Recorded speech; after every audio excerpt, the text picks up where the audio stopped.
सर्वात महत्वाचं म्हणजे या महानगरपालिकेमध्ये आता आपण जे कार्यकाळ सुरू करणार आहोत, तुमचा राहिलेला कार्यकाळ जो आहे हा नवीन महानगरपालिकेमध्ये व्हावा अशा देखील आपल्याला मी शुभेच्छा देतो की त्याच्यासाठी देखील जागा जी आहे ही महानगरपालिकेला जी आहे ही शासनाकडून मिळालेली आहे आणि तिथे देखील काम जे आहे ते लवकर सुरू होईल. मला दोघांनाही विनंती करायची आहे की आपण दोघांनी चांगले निर्णय या कल्याण डोंबिवली महानगरपालिकेसाठी घ्यावेत.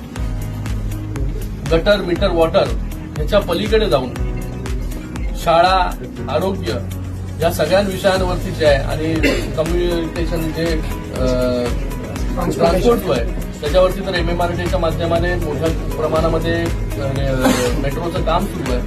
पण ह्या सगळ्या गोष्टीवरती देखील आपण सगळ्यांनी भर देऊन चांगल्या पॉलिसीज ज्या आहे त्या कल्याण डोंबिवली महानगरपालिकेमध्ये आपण आखाव्यात, जेणेकरून चांगलं काम येणाऱ्या ह्या पंचवार्षिकमध्ये आपल्याला महायुतीच्या माध्यमाने या ठिकाणी करता येईल.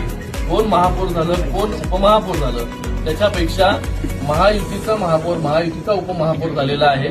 आपल्यामधीलच एक साथीदार जो आहे तो त्या ठिकाणी महापौर, उपमहापौर म्हणून आपलं प्रतिनिधित्व करत आहे. मला वाटतं आपण सगळ्यांनी मिळून जर त्यांना ताकद दिली, एकत्र मिळून काम केलं तर या कल्याण डोंबिवलीचा चेहरा मोहरा जो आहे तो पुढच्या 5 वर्षांमध्ये एक प्रकारे बदललेला आपल्याला पाहायला मिळेल. आता बदलतोच आहे, अजून चांगलं डेव्हलपमेंट त्या ठिकाणी होईल. तर दोघांना मी खूप खूप शुभेच्छा देतो.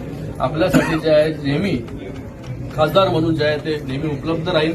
कुठलाही निधी जो आहे तो महानगरपालिकेला आतापर्यंत मोठ्या प्रमाणामध्ये निधी महानगरपालिकेला दिलेला आहे. याच्या पुढे देखील मोठ्या प्रमाणामध्ये निधी केंद्र सरकार असेल, राज्य सरकार असेल याच्याकडे पाठपुरावा करून नक्कीच मोठा निधी आणण्याचं काम आपण यापुढे देखील करू.